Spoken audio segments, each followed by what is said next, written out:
नमस्ते दोस्तों। पिछले दिनों तबीयत थोड़ी नासाज हो गई थी।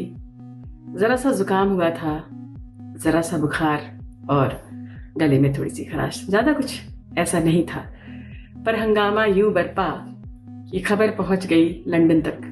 जी हाँ, मेरी साहबजादी रहती है वहां।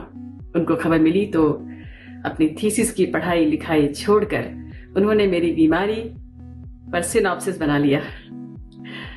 दिन भर उनके फरमान आते रहे कि मम्मी नींबू पानी पी लेना, मम्मी 1 चम्मच शहद में थोड़ा टर्मरिक पाउडर, थोड़ा पेपर पाउडर डालकर खा लेना। और हाँ सुनो, कोरियन नूडल्स खा लेना, बहुत तीखे होते हैं, तुम्हारा जुकाम उससे खुल जाएगा। अगर घर पे भाई है तो उसको बोलो कि वो ब्लिंकिट से ऑर्डर कर ले, नहीं तो मैं यहीं से कर देती।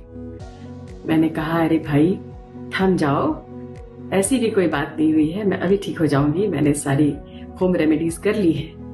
तो ये सारी बातें आपको बताने का पर्पस सर्दी खांसी जुकाम के नुस्खे बताना नहीं है, बल्कि ये बताना है कि ये जो जेन जी है, इसके बारे में हम बहुत सारी बातें सुनते हैं कि बहुत इनसेंसिटिव है, केयर नहीं करते, अपने मन की करते हैं, किसी का ख्याल नहीं रखते, वगैरह वगैरह। मेरे घर में भी जेन जी है, पर मुझे ऐसा एहसास, ऐसा एक्सपीरियंस ऊपर वाली की दया है कि नहीं हुआ है।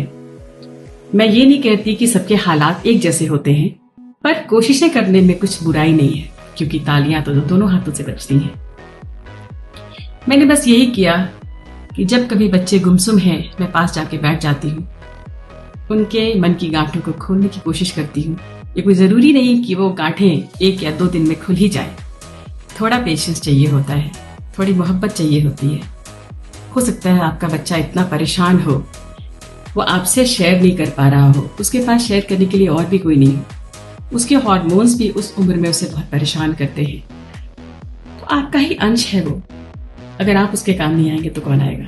थोड़ी सी सब्र की जरूरत होती है, ज्यादा कुछ नहीं।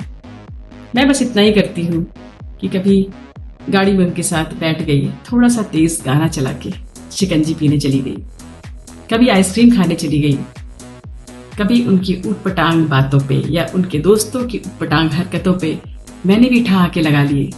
तभी तो उनको एहसास होता है कि आप उनके जैसे ही हैं। आप अगर उनसे माँ बाप जैसा डोमिनेंस वाला बर्ताव करेंगे तो वो आपसे दूर होते जाएंगे। आप उनसे जितने दोस्ताना रहेंगे वो उतने आपके करीब आएंगे, और ये जनरेशन गैप वाली बातें कम होती जाएंगी। मैं ये भी नहीं कहती कि सबके हालात एक जैसे होते हैं, हर खाई को पाटना आसान होता है, मैं नहीं कहती। लेकिन ये जेन जी, जेन वाई और वगैरह वगैरह जितनी बातें आजकल हो रही हैं, और इससे खाई और बढ़ती जा रही है, इसको पाटना ज़रूरी है। और मुझे लगता है कि हम अपनी कोशिशें करें, ना कि बच्चे पे दोषारोपण करें। अरे हमारा ही तो खून है उनमें, हमारे जैसे ही होंगे, किसके जैसे हो जाएंगे।